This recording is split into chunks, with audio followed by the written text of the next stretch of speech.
à tous.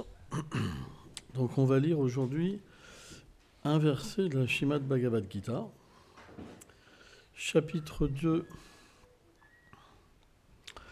le Sankhya Yoga, verset 27.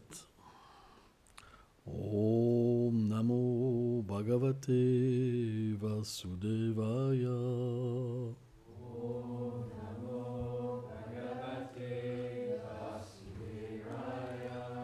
Om Namo Bhagavate Vasudevaya.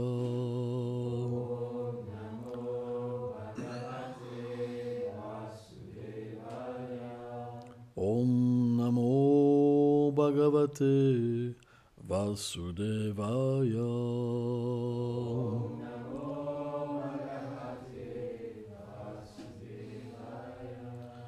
Ya sarvatram nam visnas tatat prapyam subhasubham nabinandati nadvestim tasyam pragyam pratistiram. Traduction. Celui qui est dénué d'affection pour les choses de ce monde, qui ne se réjouit pas du gain, ni se désespère dans la perte, et dit avoir une intelligence fixée. Commentaire. L'âme, consciente de sa relation avec Krishna, devient complètement satisfaite en elle-même. Elle comprend que rien dans ce monde temporaire ne peut être une source de joie spirituelle lorsqu'elle est séparée du service du Seigneur. Ainsi, elle devient détachée d'un monde sans conscience de Krishna, de l'illusion qui fait croire aux âmes conditionnées que Dieu n'a pas d'existence ou qu'il n'est pas tout-puissant. Ceci parce qu'elle le voit en toute chose, puisqu'il est localisé dans le cœur de chaque chose. Que peut lui apporter l'obtention ou la perte d'un objet en ce monde ? Car elle possède le Seigneur qui accomplit ses divins divertissements emplis d'amour dans son cœur. Comment un tel dévot pourrait-il avoir son intelligence attirée par les choses misérables de ce monde qui sont insignifiantes et temporaires ? C'est pourquoi on dit de ce dévot qu'il a une intelligence fixée.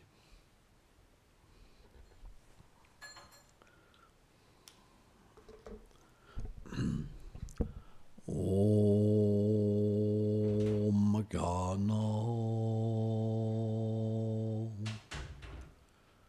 Timilam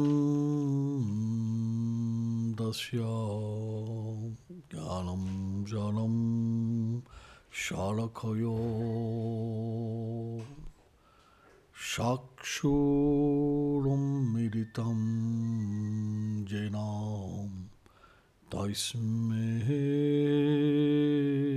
Shigulave Namaha.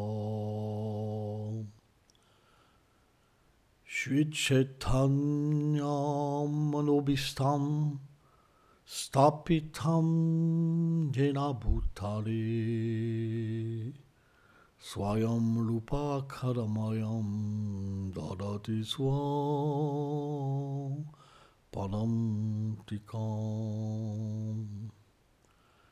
Hey Krishna Karuna Sindhu Dina Bandhu Jagat Pate Gopesha Gopika Kanta Om Radha Kanto Namostute. Tapta Kanchana Gorangi Radhe Vrindavaneshvari Vrichabhanu Sute Devi Pranamami Hari Priye. Jai Shri Krishna Chaitanya Prabhu Nityananda Shri Advaita Gadadara Shivasadi Gola Bhakta Vrindam.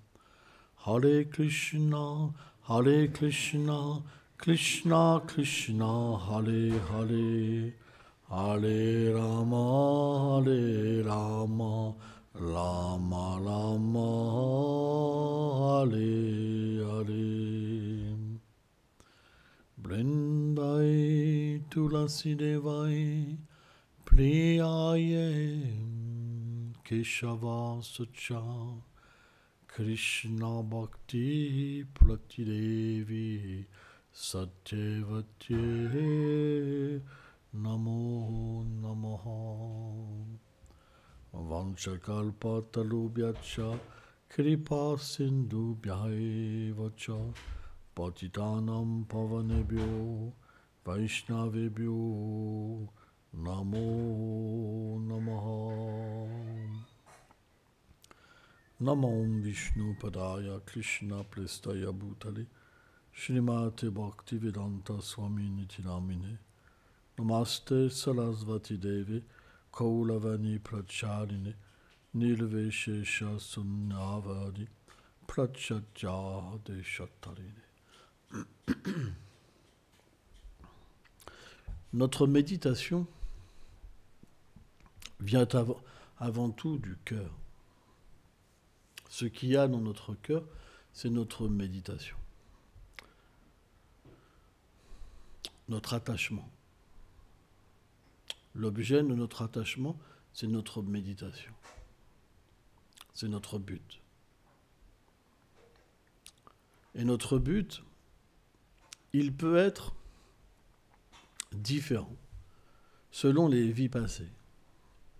Parce que l'âme qui erre dans ce monde devient conditionnée par 3 influences qu'on appelle guna, l'ignorance, la passion et la vertu.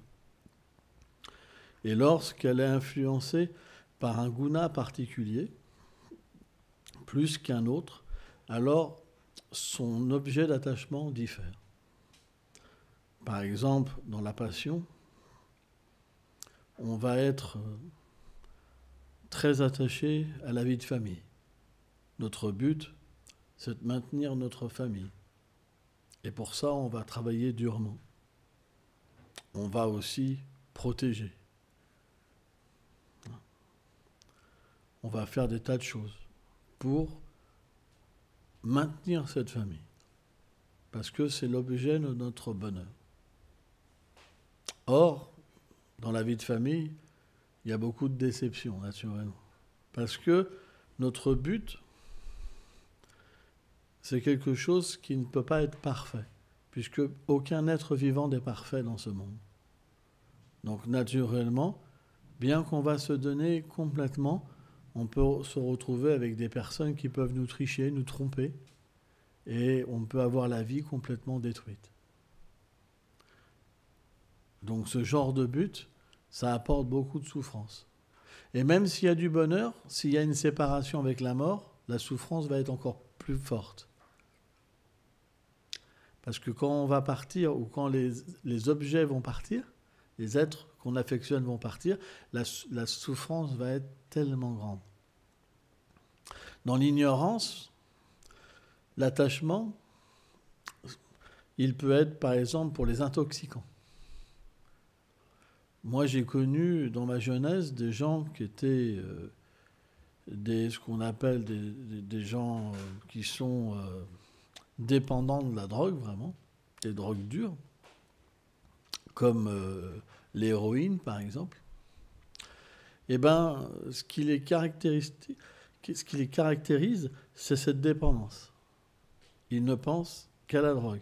Et ils vont demander de l'argent pour de la drogue, aimer des gens pour de la drogue.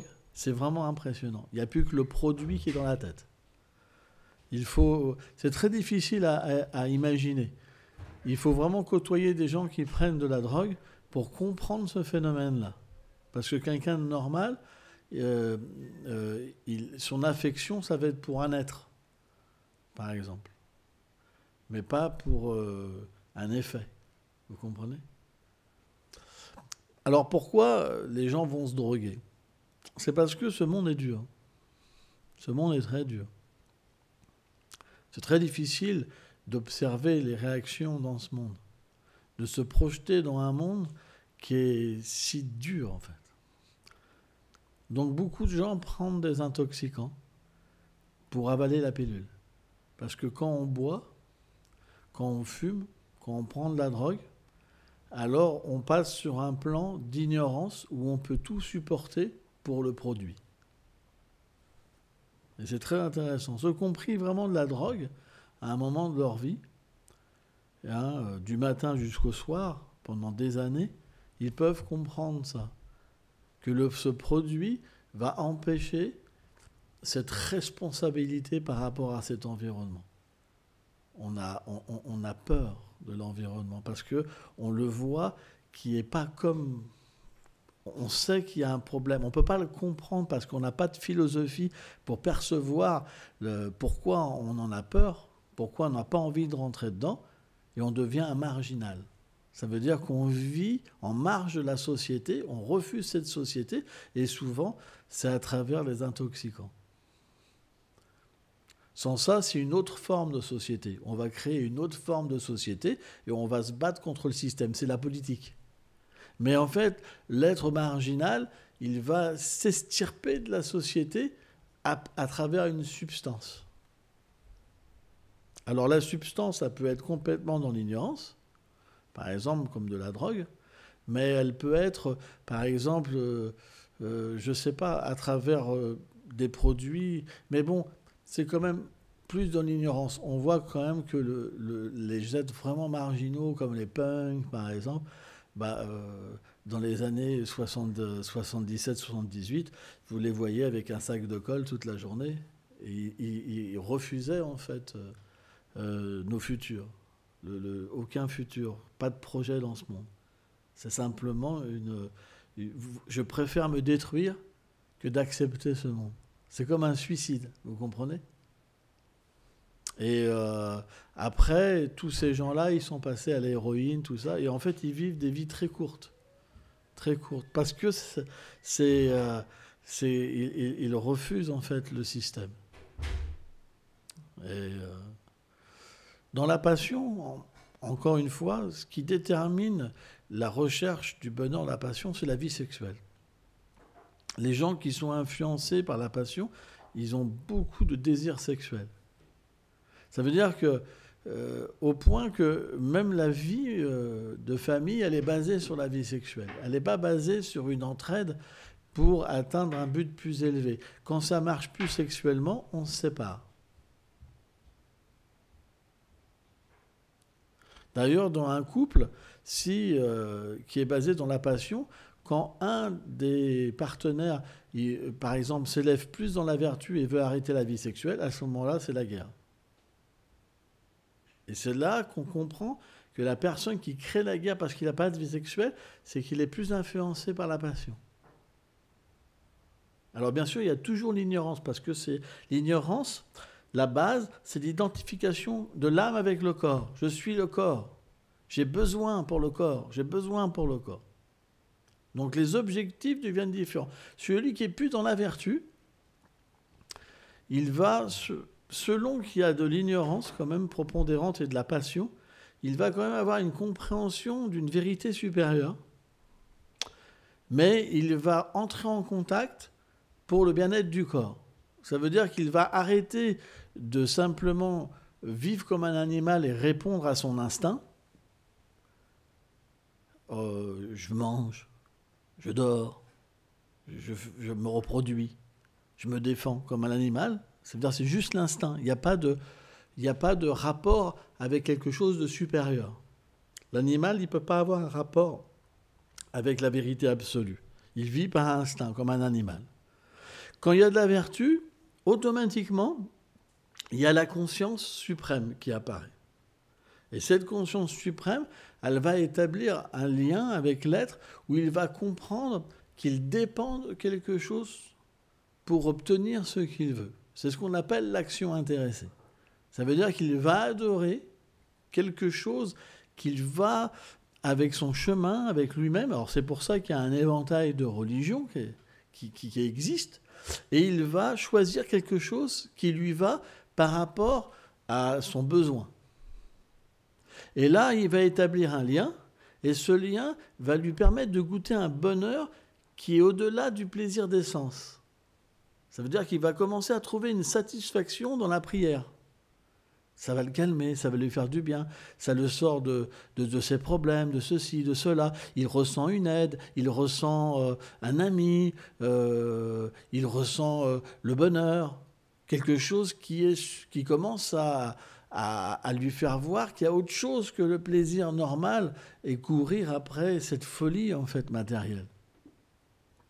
Et plus la vertu est prépondérante et moins l'ignorance affecte la conscience de l'être vivant, et plus il se rapproche de sa réalité qui est l'âme.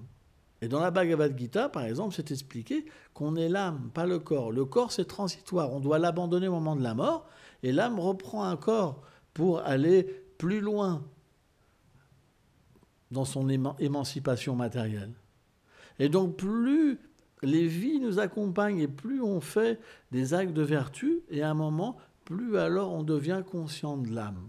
Et après, notre but, c'est plus les intoxicants, c'est plus les femmes ou les hommes, c'est plus ceci, c'est plus cela, c'est plus la richesse, ça devient l'âme. Et à partir de là, on appelle une personne un spiritualiste. Ça veut dire que son but, c'est l'âme. Parce qu'il comprend une chose, c'est que tout est temporaire dans ce monde et tout est un sujet de souffrance parce que ça nous écarte de notre vérité. C'est pourquoi on appelle ce stade le stade du renoncement et de la connaissance. Parce que la connaissance lui permet de comprendre que rien ne peut le satisfaire puisqu'il est l'âme, et donc il va commencer à avoir un questionnement de qu'est-ce que je vais accepter et qu'est-ce que je vais rejeter pour progresser et être plus proche de ma vérité.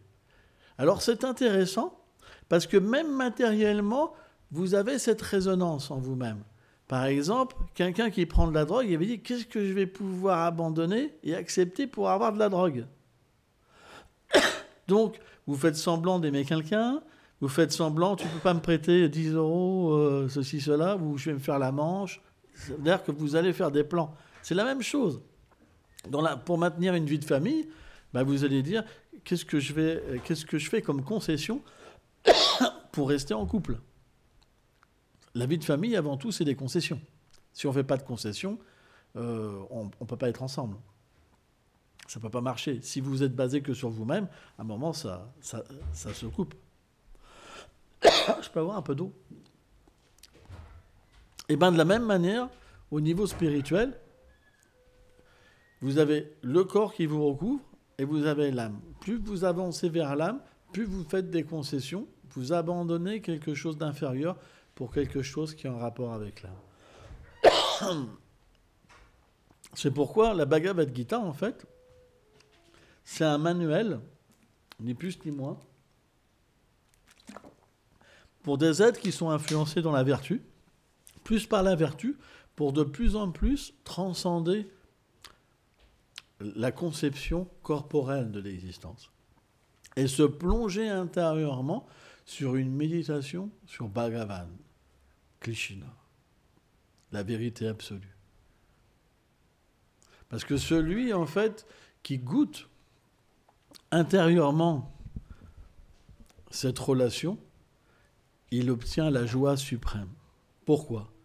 Parce qu'il devient détaché de tout objet qui apporte la souffrance, par l'expérience de la vérité absolue.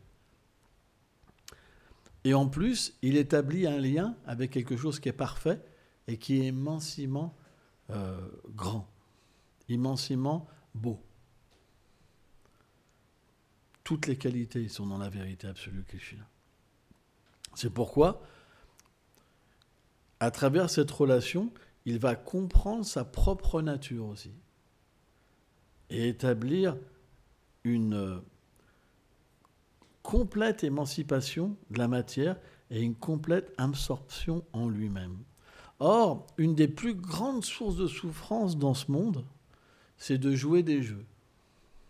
Moi, je me rappelle, quand j'étais matérialiste, j'ai joué tellement de jeux dans ce monde. Par exemple, si vous faites un CAP de plombier, vous allez jouer le jeu du plombier. C'est vrai. Vous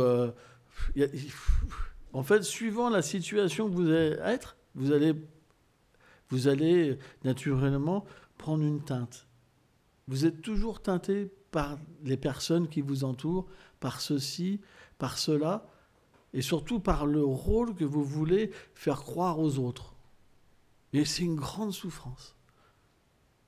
Parce qu'on est extrêmement compliqué. Moi, je me rappelle un exemple, mon père. Mon père, pour qu'il sorte dehors, il fallait que sa cravate soit comme ça. Pourtant, c'est quelqu'un de très pauvre, super pauvre. Mais les chaussures, elles devaient être cirées, les ceci, les cela, parce que les voisins, il allait regarder le ceci, mais c'est tout un trip. C'est tellement compliqué. Le regard des autres, par exemple. Alors peut-être que maintenant, certains, ils s'en foutent, mais il y aura toujours quelque chose. Vous voulez toujours attirer les autres à vous-même, à ce faux ego, cette fausse personnalité. Et c'est un enchaînement. Parce que finalement, les qualités que la vérité absolue nous octroie, pour se libérer, on s'en sert et ça nous a servi. Vous comprenez ? C'est un esclavage. On devient esclave des propres qualités qu'on devrait utiliser pour se libérer. Or, quand vous vous plongez dans une méditation, alors dans cet âge, la méditation la plus facile, c'est le chant du Mahamantra Hare Krishna. C'est ce qu'expliquent les Védas. Hare Krishna, Krishna Krishna, Hare Hare, Hare Rama, Rama Rama, Hare Hare. Parce que le nom de la vérité absolue est elle-même, c'est pas différent. Donc quand vous chantez avec une bonne mentalité, pour retrouver ce lien perdu, alors elle vient, elle vous éclaire sur votre propre réalité. Et à ce moment-là, vous devenez complètement satisfait de plus vous tricher vous-même. Vous découvrez qui vous êtes. Et c'est expliqué que cette réalisation, elle est tellement élevée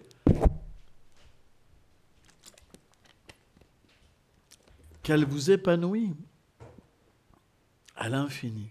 Parce que l'objet de votre amour, c'est l'infini. L'objet de votre affection, c'est l'infini. Donc, vous recevez l'infini. Vous devenez vous-même mis en pouvoir pour avoir ce lien. Et c'est là le vrai bonheur. Parce que ce n'est pas limité. La drogue, c'est limité. Parce que peut-être que vous pouvez avoir un flash, mais à la fin, ça finit mal. La vie de famille, peut-être que vous pouvez avoir un certain bonheur, mais pour combien de souffrances ? Mais dans cette situation-là, vous êtes complètement satisfait. Et ce qu'il y a de plus extraordinaire, c'est que cette satisfaction-là, elle ne dépend pas d'un environnement. Vous pouvez être chef de famille et vous absorber dans la transcendance. C'est juste une question de vertu. Parce que dans la vertu, on est détaché. Ça veut dire qu'on fait notre devoir, mais sans attachement. Parce que comme notre vérité apparaît, on la voit chez les autres. Donc on ne relationne pas avec cet attachement qui détruit. Mais on relationne, on sert le divin à travers les enfants, à travers la famille. Et c'est le divin qui se révèle à travers la famille. C'est pour ça que, à moins d'accepter cette vérité absolue et ce service, on ne peut pas être complètement heureux. Et on le sait. Regardons nos parents. Nos parents sont notre propre exemple. Jamais personne n'a trouvé le bonheur véritable dans ces choses-là. C'est une réalité. C'est parce qu'il n'y a pas autre chose qu'on se force à dire que c'est vrai. Mais si on pouvait goûter notre vérité, on comprendrait que ce n'est pas vrai. Par exemple, les saints, ils vivent dans les grottes. Pourquoi ils abandonnent tout ? Il y a même des rois dans les temps passés qui avaient des opulences, des empereurs qui avaient des opulences, ils renonçaient à tout pour la vie intérieure. Quand vous êtes matérialiste, vous dites, mais il est fou. Mais pourquoi il délaisse autant de richesses ? Et surtout, pourquoi ils y reviennent jamais ? Or, ces personnes-là, ces rishis, c'est pas qu'ils ont abandonné tout sans avoir expérimenté. Ils ont expérimenté Et à un certain âge, c'est pour ça qu'on appelle le sannyas, le renoncement, à un certain âge, ils ont renoncé au royaume, ils ont renoncé à la vie de famille pour pouvoir complètement s'immerger. Mais la vérité, c'est que ces exemples historiques, ce sont des enseignements. Parce que ces personnes-là, ils auraient pu même rester dans la vie de famille sans être affectés. Mais c'est pour enseigner les êtres qu'à un moment, on doit se détacher. Parce que l'attachement, ça ne fait que perpétuer le cycle des morts et des renaissances. Par exemple, on pourrait se dire, mais qui peut croire en ça? Quelqu'un dans l'ignorance? Non. Il va se dire c'est des fous. Quelqu'un dans la passion? Il va se partir en courant. Par exemple, quand le riche marchand a demandé à Jésus « Qu'est-ce que je dois faire pour te suivre ?» Vends tout et suis-moi. Il est parti en courant. Vous comprenez? Ça, c'est les hommes dans la passion. Il faut de la vertu. Dès que la vertu vous touche, alors ça vient des vies passées, vous pouvez dire c'est la vérité. Sans ça, c'est pas possible. Donc quand il manque de la vertu dans l'être vivant, il est indécis. Un coup il vient, un coup il met en pratique, un coup il va. C'est pour ça qu'on parle d'une personne fixe. Seulement une personne qui est située dans la vertu et qui est son but, c'est la vérité absolue, il ne vacille plus.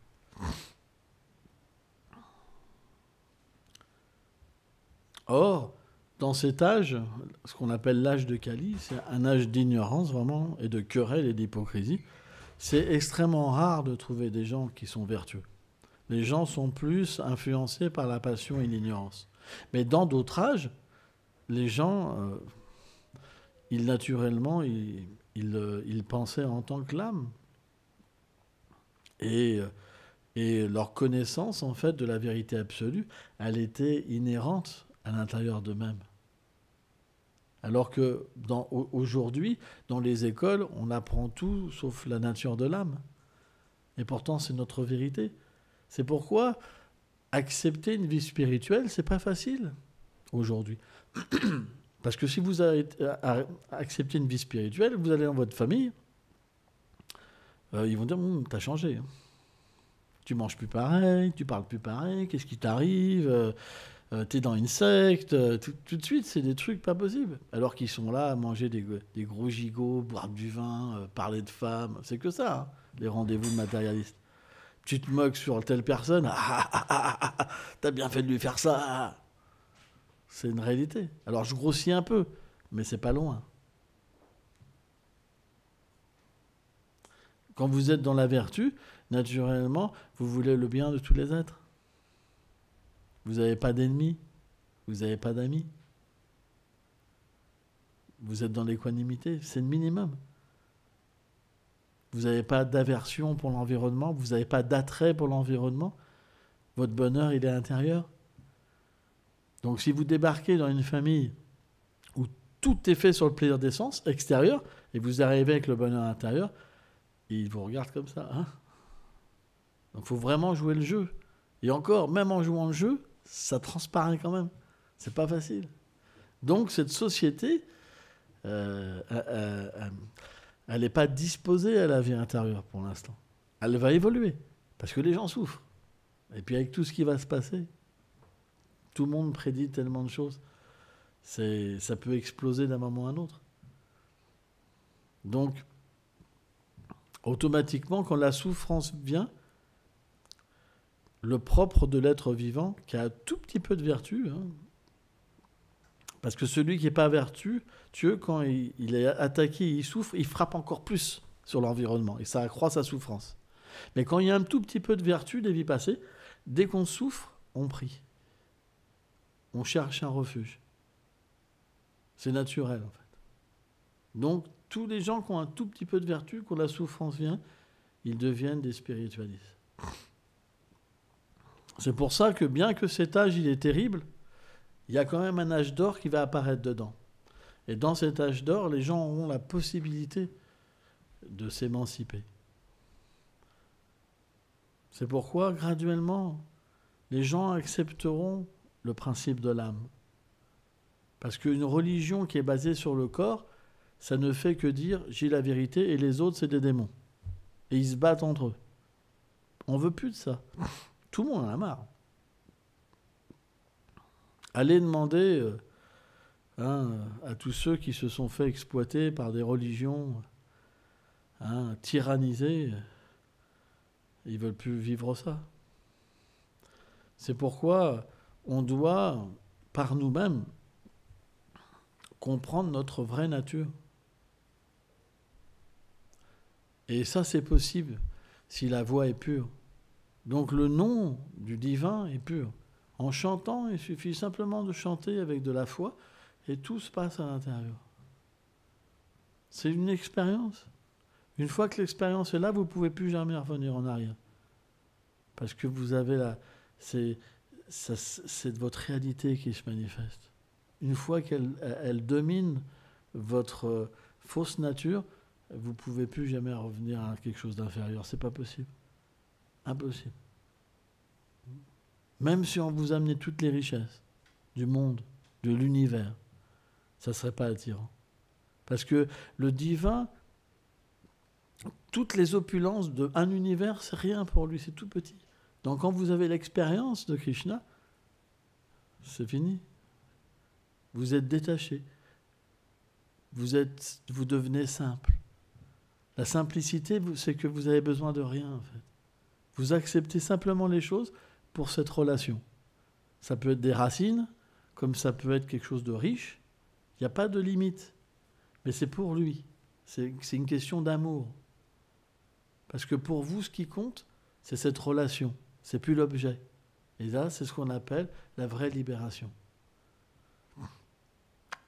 Sthitapraga, ça veut dire une personne à l'intelligence résolue, fixe. Sans ça, c'est pas fixe.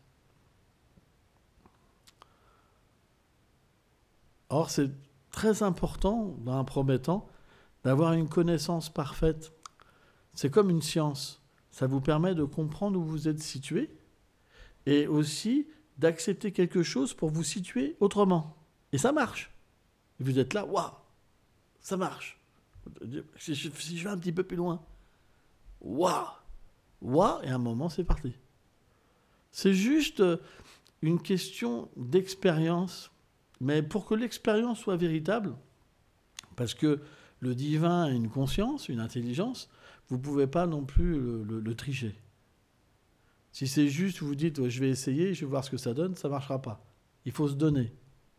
Je vais vous faire référence à un exemple. Vous-même, vous êtes une personne, vous avez une intelligence. Est-ce que vous allez vous donner à quelqu'un qui va dire, bon, je vais essayer, non. Vous allez voir arriver le gars, et puis vous ne vous donnez pas. Vous observez. Qu'est-ce qu'il va faire? Eh bien, le Seigneur, c'est la même chose. Si vous avez ce pouvoir, il a le pouvoir aussi. Donc, si vous vous donnez, si vous faites un pas, lui, il fait 10 pas. Et après, c'est fini. Donc, cette sincérité, c'est ça qui n'est pas facile. C'est que vous ne pouvez pas le tricher. C'est ça le problème. C'est qu'il faut beaucoup de vertus pour pouvoir accepter une voie où on peut se donner. Mais on ne se donne pas à un bâtiment. On ne se donne pas à une institution. Ça se passe à l'intérieur de nous-mêmes. Attention. Là, je parle, vous pouvez faire ça chez vous, dans les prés, où vous voulez, sur le mont Kailash, avec Shiva, ce que vous voulez. Je parle d'une expérience, c'est à vous de l'avoir. Ça ne dépend pas d'une personne. Mais ça, c'est difficile. Parce qu'il faut que le but, il soit pur. Donc ça demande, Unam Jamte, ça demande quand même une certaine vie pour avoir cette qualification. Et c'est normal. Tout le monde n'a pas le même but. C'est pourquoi il y a des pensées différentes, il y a des courants différents, il y a des adorations différentes, des langages différents, une nourriture différente, des pays différents, des races différentes. Mais tout ça, ça peut s'harmoniser. Parce que quand même, on est tous l'âme. Bien qu'il y ait un conditionnement qui nous éloigne de notre vérité, on peut très rapidement toucher l'âme par le son transcendantal. Et c'est ça qui est miséricordieux. C'est que si on chante, avec la bonne attitude, même si on est la pire des personnes, on peut changer. Alors que la meilleure des personnes, si elle a encore un attachement pour attirer les gens et être quelque chose dans ce monde, elle ne pourra pas profiter autant qu'une personne, par exemple, qui souffre et qui en a marre. Donc c'est pourquoi, parfois, les saints considèrent la souffrance comme salutaire aussi. Mais dès qu'il reste quelque chose, peut-être quelque chose que je pourrais faire, je pourrais peut-être trouver le bonheur. S'il n'y a pas cette vertu, on ne peut pas. On est obligé d'essayer encore et encore, refaire toujours la même chose. On fait toujours la même chose, ça finit toujours pareil. La vertu, ça veut dire qu'on s'en rend compte. J'en ai marre. J'en ai marre de faire toujours la même chose. J'en ai marre d'être dans l'échec. Je reprends toujours une vie. Soit je suis une femme, soit je suis un homme, par exemple. Je m'attache, je fais des enfants, hop, et je recommence sans jamais comprendre ma vérité. Toujours en m'attachant à quelque chose qui n'est pas moi véritablement.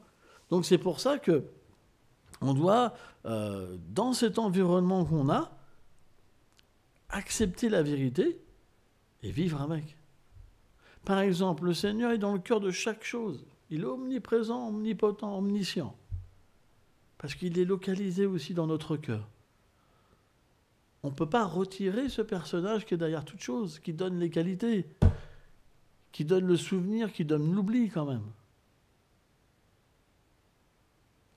Qui permet que l'âme spirituelle, qui n'a rien à voir avec la matière, elle puisse s'identifier à la matière et avoir une relation avec des objets matériels. Si on retire cette pièce, on est dans une profonde ignorance. Dès qu'on l'accepte, on voit la vérité dans toute chose. On voit le théâtre du monde matériel. C'est pour ça qu'on n'a pas le choix. Alors il y en a qui ont peur, parce que c'est l'attachement. Ils sont plus attachés à des objets temporaires qu'ils devront quitter au moment de la mort qu'à leur réalité éternelle. Et c'est ça ce qu'on appelle Maya, l'illusion. Maya, l'illusion, c'est de prendre quelque chose pour quelque chose d'autre. On pense qu'on est le corps qu'on va devoir abandonner dans 10, 20 ans, 30 ans, et en reprendre un autre, alors qu'on est une autre vérité. Quand quelqu'un quitte le corps, vous dites « oui, il est parti ». Mais qui est parti? On ne se connaît pas, on ne connaît pas les autres. Mais la spiritualité authentique, elle nous permet de cesser ça. Et ça, c'est bon. Mais dans notre société, on n'a pas le droit d'en parler. C'est un secret. Et c'est ça, l'intelligence. C'est que si vous racontez ça à tout le monde, les gens vont tous vous rejeter. Et il est fou. Il est fou. Il est devenu fou. C'est comme un secret. Et Vaishnav explique, c'est comme une femme qui a un amant. C'est très intéressant. Quand elle est avec son mari, elle fait tout semblant de bien pour pas que ça se voit. C'est plus parfait que d'habitude. Mais dans son cœur, il y a une autre personne. Et bien de la même manière, quand le Seigneur vient dans votre cœur, vous ne devez pas en parler. Parce que les gens n'accepteront pas. Ils ne pourront pas vous croire, ils vous rejetteront, etc., etc. Et vous allez beaucoup... c'est pas la souffrance, parce que quand le Seigneur est dans le cœur, on ne souffre plus. On prend simplement tout comme quelque chose pour aller plus vers lui. Mais simplement, ça sera inévitable, vous serez obligé de tout renoncer au monde matériel. Si vous voulez trouver un équilibre dans la société, rester dans la société, vous devez avoir cette spiritualité et être normal aux yeux des gens. Ça veut dire, vous devez prendre le support de l'âme suprême qui va vous donner l'intelligence pour donner simplement ce que les êtres ils ont besoin. Et vous deviendrez à ce moment-là un objet d'affection pour les autres. Parce que vous allez pouvoir les aider pour que graduellement ils puissent avancer un tout petit peu. Qu'ils aient une foi religieuse ou qu'ils soient athées. Toutes les personnes viendront vous voir parce qu'ils sentiront que vous êtes un véritable ami. Et l'ami, il donne simplement ce qu'une personne peut comprendre, pas plus. Juste un peu plus et ça gâche tout. C'est comme une préparation. Il y a des préparations, par exemple, il y a ce qu'on appelle le sweet rice. On met un peu de camphre dedans, dans certaines préparations. Si vous en mettez un peu trop, tout est gâché. C'est amer, c'est immangeable après. Et bien, de la même manière, la relation qu'on doit avoir avec les autres, elle doit être naturellement basée sur une relation avec l'âme suprême. Parce que c'est lui qui est dans le cœur de l'autre personne, et encore de l'autre, qui va pouvoir vous donner l'intelligence de ce qu'il faut dire et de quelle relation il faut avoir. C'est pour ça, de cette manière-là, vous pouvez avoir une relation avec les êtres. Sans ça, ça sera très difficile. Si vous arrivez comme ça, Mireille, tu peux pas savoir. Oui. Comprenez? Je vais te sauver. Je vais te donner. Tu vois. Ils vont appeler l'hôpital en douce. Et oui, venez avec la camisole, là, parce que là, c'est grave. Bon, merci beaucoup.